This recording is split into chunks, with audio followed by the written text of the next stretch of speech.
everybody. I hope everybody's doing well out there. This is Monday night slash Tuesday morning. Lots of great action. I was supposed to be covering the Paradise Alley show from this past weekend with the gentleman from the Top Rope Report, but they had to cancel last minute arrangement. Apparently, I just forget that Monday night is a very important wrestling night.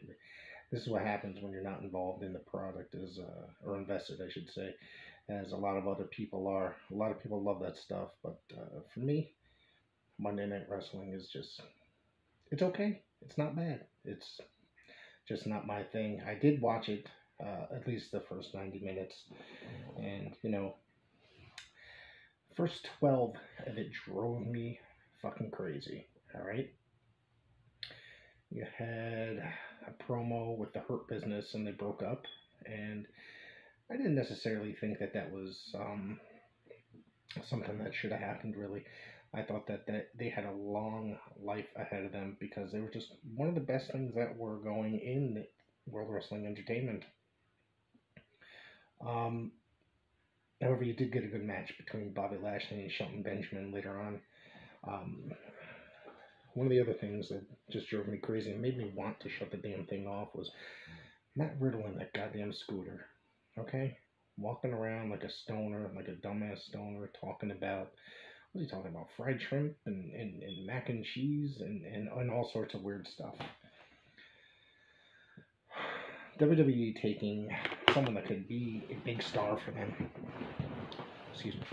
that could have a lot of potential, and a gentleman that I've seen put on some really good matches, and just embarrassing him like this with stupid gimmicks and stupid dialogue. One of the things that really drove me crazy is like he came out down the ramp on his freaking scooter to face Sheamus.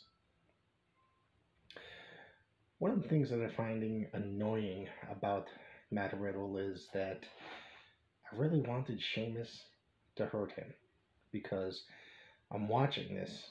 I'm so annoyed with him. And it's not his fault. It's literally Vince's fault, or the creative's fault, I should say.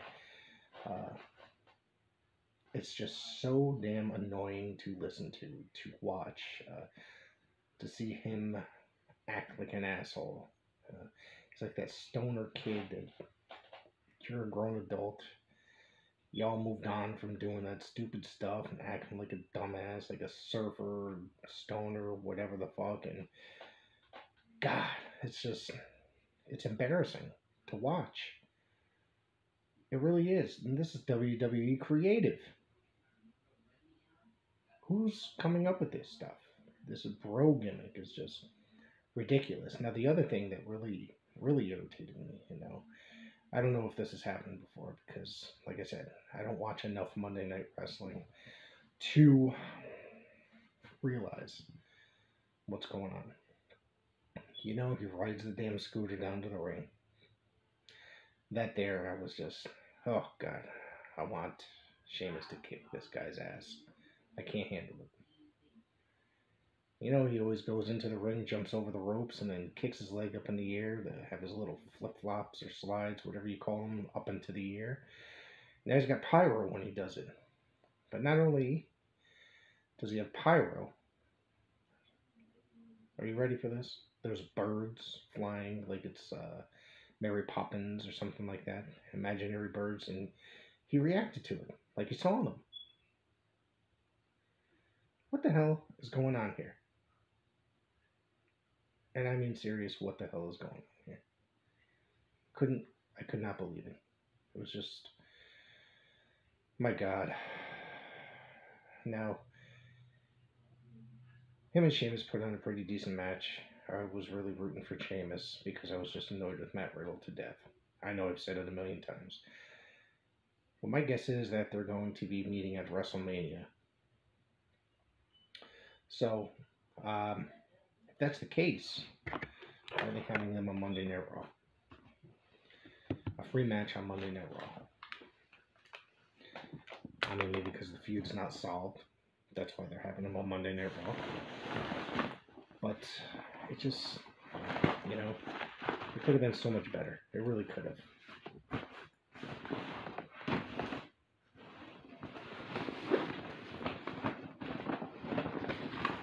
I think I made a lot of noise in the background. I had to get my water.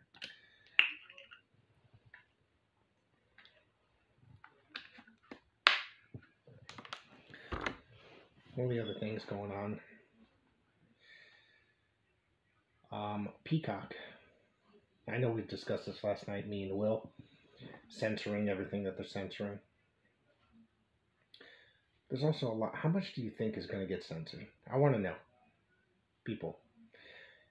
Email me, prowrestlezone@gmail.com. Tell me your thoughts on this. Or you can hit me up on Twitter @TheRickDelSanto or @pwzpodcast. Even on Facebook, PWZ Podcast. I want your opinions on this Peacock deal. I'm going back. I'm watching a lot of stuff. How much of the original network is going to be transferred over? There's a lot that's probably going to be gone from the original network or from the archives of WWE archives, and that's including things from Mid-South, World Class, WCW, a lot of things. There's a lot of racially motivated content that, and that could be there. One of the things that I have to say is they're erasing history. Now, I'm not saying that I agree with anything that happened those years. There's a different time period that's obvious. Different time period. But, some of the movie places, some of the movie streaming services, if there's racially sensitive or what have you type material, they too put up a disclaimer saying that this may not be suitable for all audiences. Now, I know I said last night, we may just get, it was an older Raw that Jerry Lawler, when he was feuding with Goldust, called him a flaming F-word. So I'm sure, absolutely sure, that this is going to be taken down, that that's going to be edited out. It's just so much that's going to be taken out. How many hours do they have? Let's just think about that. How many hours of footage do they have? How many hours of footage are going to be taken down? Edited out, excuse me. A ton. And it's rather aggravating. Like I said, just put up a disclaimer, whether it's either racially charged or, against whatever. I know in World Class, when Jimmy Garvin was out there, the crowd used to chant the F word at him. When Precious used to walk around with the hairspray, and they used to chant the F word at Jimmy Garvin. Now, are they going to be taking down full episodes of World Class, full matches? That's the other thing. It's like, as much as I like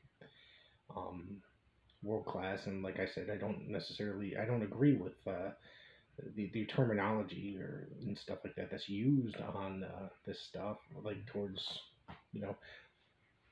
that stuff. It's just, it's something that adds to the product as well. And so obviously it's a different time period. It's not like I want to see this stuff happen legitimately. But, it's going to take away from the product. I mean, they could mute stuff out. You could bleep stuff out. That's the other thing. Now, the thing with the Roddy Piper thing, I get it. I absolutely 100% get it. And even later on in life, Badness Brown was pissed off at Piper for that. And, he fully admitted that. He has no idea why he did that. And I don't even know if Roddy ever explained why he did that. I just remember him saying that he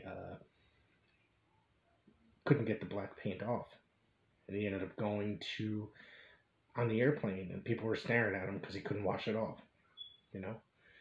So I just think that it's so ridiculous that there's not going to be a lot of stuff on the network, on the new network. The navigation, first off, sucks to begin with.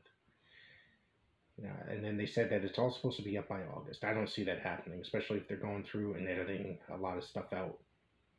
I really don't. I just think that there's going to be a real lot of stuff missing, and I have no idea. So and where does this stuff? I mean, a lot of stuff is up on YouTube, but the quality may not be as good because WWE has the masters for a lot of this stuff. So where do we go from here? Where do we go? We'll be back in a few minutes, folks.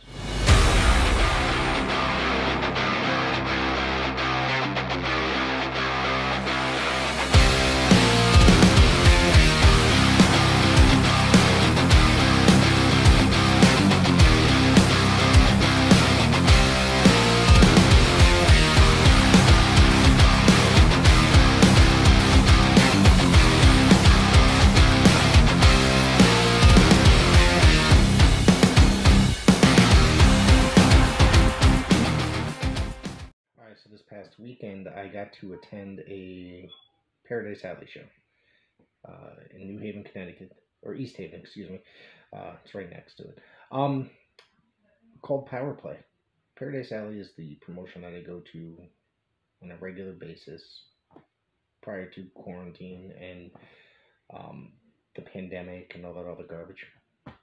I've probably attended more Paradise Alley shows than I've ever attended WWE or WWF or WCW or any other professional wrestling company. Now, I've had many people from the promotion on, such as ring announcer Matt DeCourt, Bull Dread, and others. Now, this was the first show since I think October, the first live show, I should say. They've done a couple, they did an internet pay-per-view, and then they did two Facebook Live events that were empty arena, all three, though they were empty arena.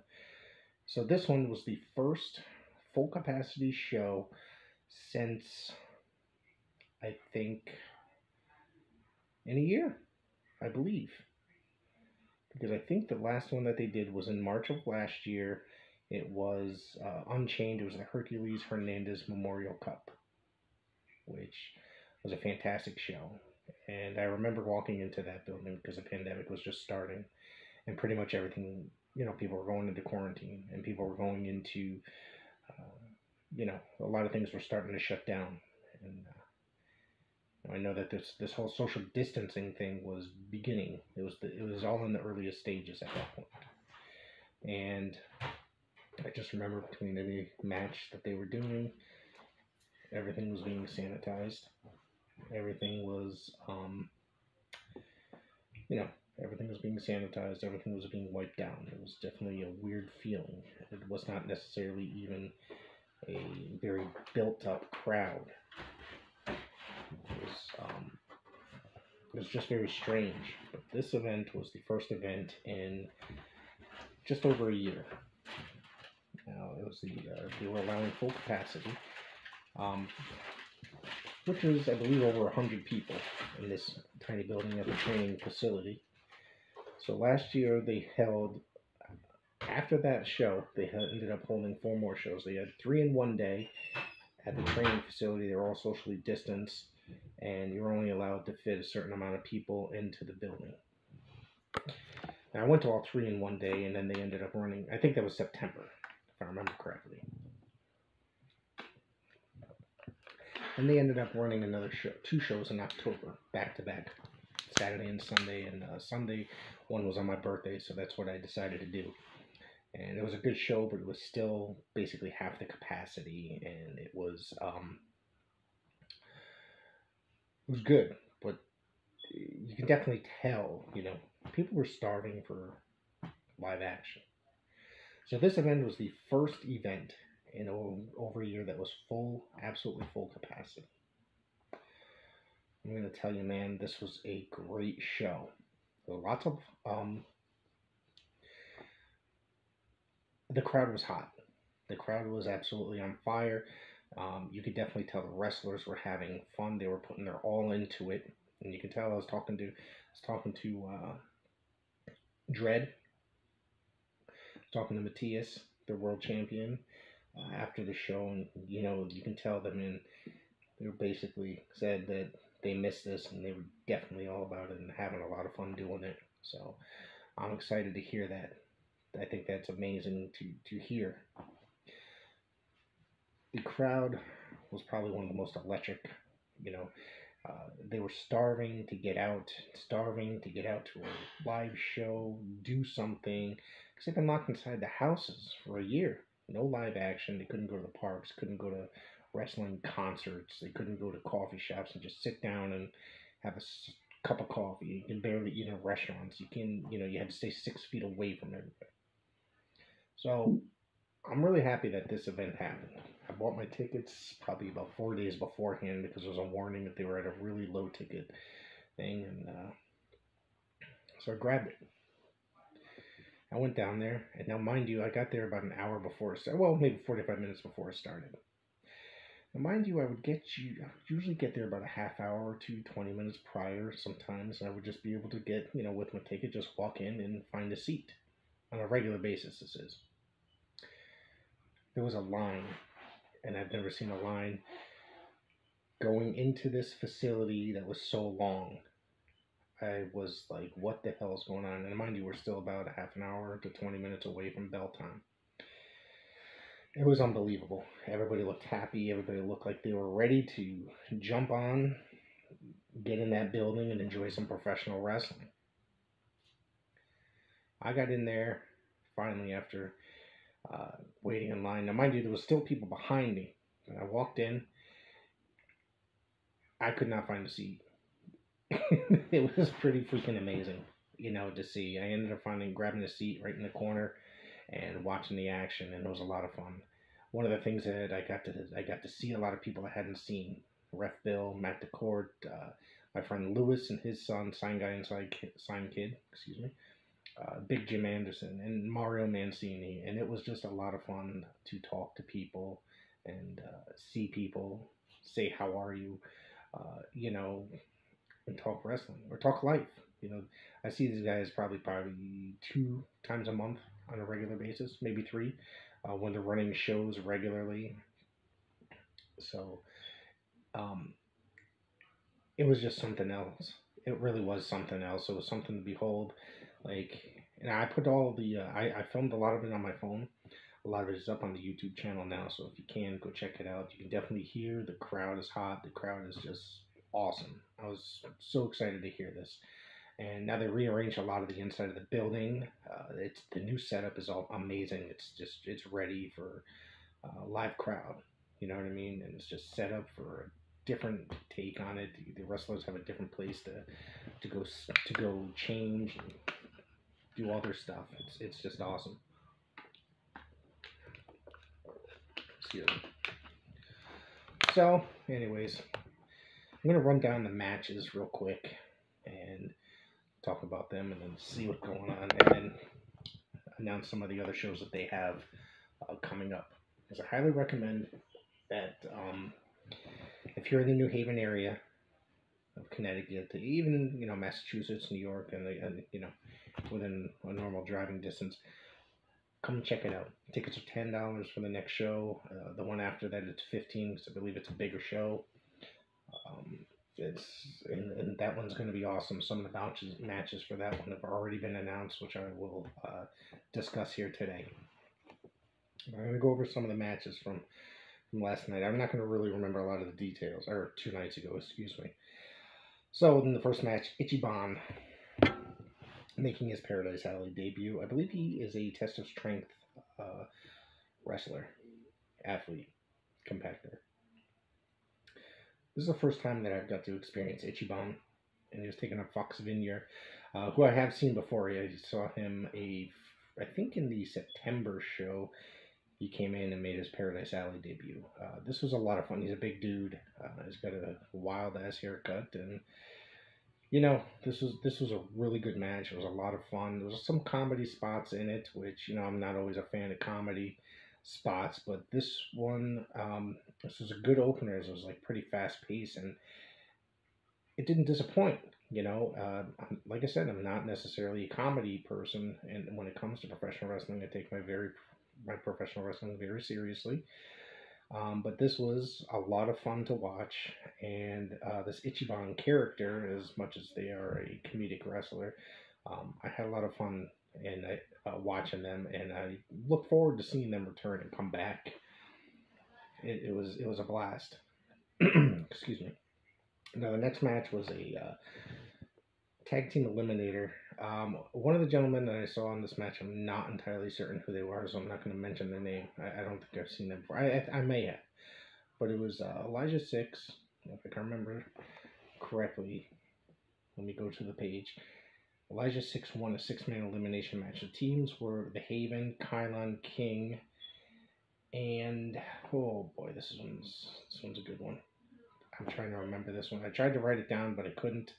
And this was a good match. The tag team eliminator, um, Elijah Six is another one. I think he's a test of strength student. I'm not sure. He makes um, a lot of Paradise Alley appearances and works a lot of test of strength shows. He is from Waterbury, Connecticut. He seems like he might have a really good future as well in the business. Personal opinion, I just think he kind of needs better gear, maybe a little gimmick change. But other than that, I think that the firm is a really good faction, and I think that one of his partners in the firm, Sammy Diaz, is a phenomenal athlete. I think that that guy's really good. The other one here, oh yeah, Matthias laid out an open challenge online, and he ended up having a match against Sammy Diaz. I gotta tell you, this one's up on the YouTube channel, my YouTube channel. I highly recommend going to see this. They went about 25 minutes, and this is just a classic, pure classic professional wrestling match. Nothing insane, nothing too over the top. They just put on an amazing match. Now, on top of that, Elijah Six got involved, and they ended up beating down Matthias, and all of a sudden, who the hell comes out? You hear music. Richard Holiday comes out. He makes his Paradise Alley return. That's right. MLW's Richard Holiday returns and makes a save. And now at the next show, him and Matthias are going to be taking on Elijah Six and Sammy Diaz. That's going to be a really good match. And I think a lot of those three characters right there, those three guys right there, those three athletes are going to get the rub from working with Richard Holiday, who's just, in my opinion, is one of the best young stars today. I think he is going to be, he's in MLW, which is probably one of the top 5 or 6 companies in the United States right now. Excuse me. And he's former MLW Tag Team Champion and MLW Caribbean Champion. I think that guy, I know he just re-signed, I think last year to MLW to extend his contract or for like another year or something. I could see him definitely going to AEW or WWE and becoming a gigantic star in that company. Now, when the first time I saw him, I said, this kid's got WWE written all over him. That look, that look. You know what I'm talking about, people. WWE has a certain look that they look for when it comes to professional wrestlers, and I believe that Holiday has that. So down the road, I believe that he's going to go, that he very well could go there and become a big star because he looks like he has that WWE look. Then after the intermission, came back, and there was another tag team eliminator match. Waves and Curls teams up with my buddy Bull Dread and Bloodsaw, and to take on Collusion and the Pyramids of Power in a tag team eliminator match. Now, the Pyramids of Power ended up losing the match altogether, and what was the guy's name from Waves and Curls? Was it Jalen, not the shorter one. He ended up winning the match over the other guy from Pyramids of Power. I'm trying to remember his work name. Ding Ding. Thank you. So he ended up defeating him, and mind you, the Collusion went out to Pyramids of Power, and they told them basically they were useless. They couldn't trust them. Uh, they lost a match for them, etc., etc. And they told them they're useless. Get out of here. And as they turned their back and to leave the ring, Collusion, Maxim Morozov, and Zafar Al-Rahihi attacked them and really went sick on them. My native opponents, Waves and Curls, Bull Dread, and Bloodsaw all made the save. Now it's going to be, this was just, I thought that this was insanely good. This was really good. I was really surprised at this. Now the main event for the Alley Fights Championship was Dustin Flash Waller defending against Chris Battle. Now, if you were watching the last show, they did a Facebook Live event. That one might have been a live crowd. I don't remember exactly, but I know Chris Battle and Waller had a really good matchup for that belt.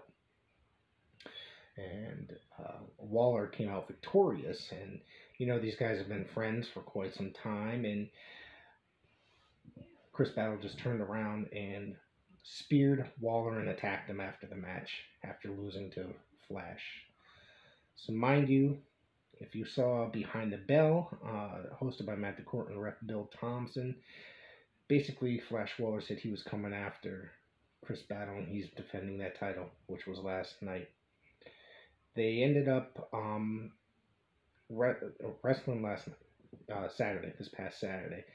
So, Chris Battle, there was a spot in the match where they kept going at it like it was just a deadly fight. So,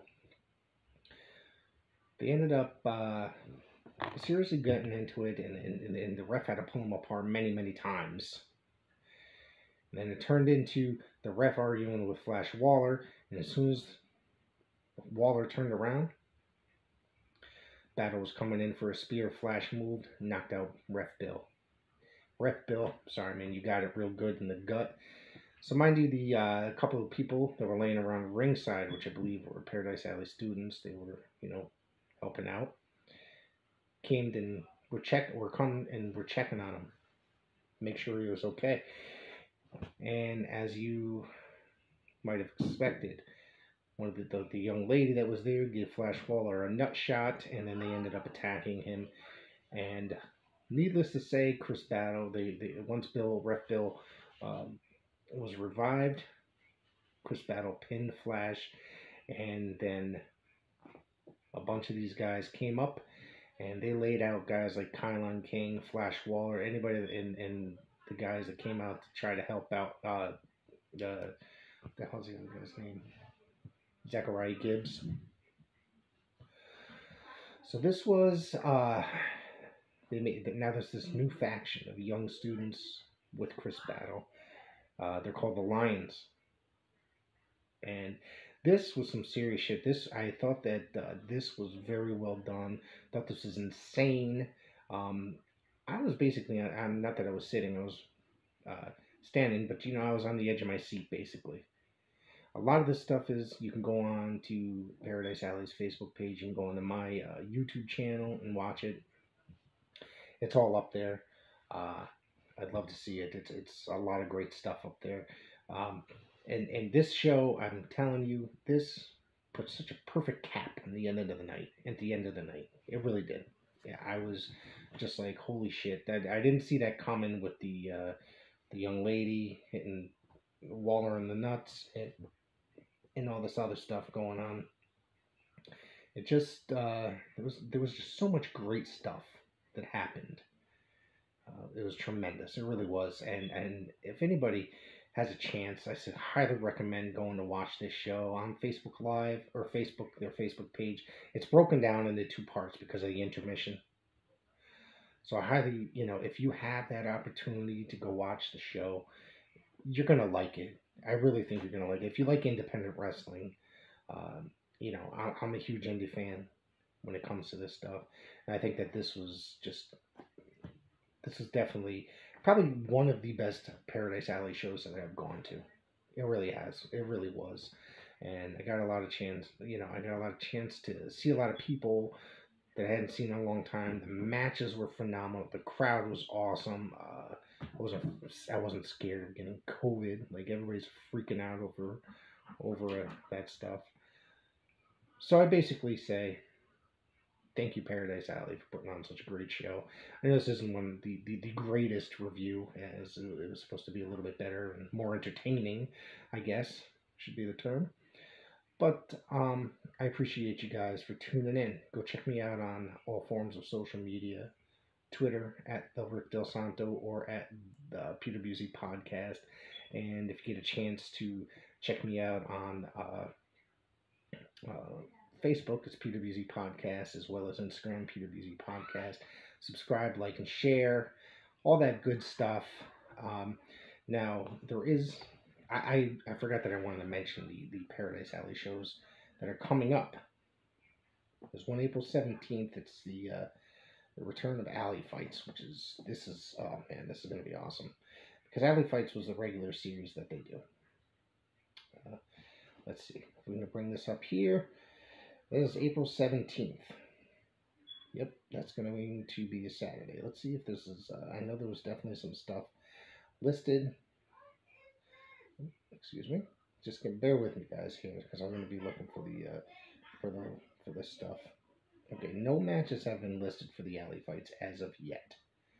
Okay, so, but the one after that, April 24th, same venue at the Paradise Alley training facility. It's going to be point blank.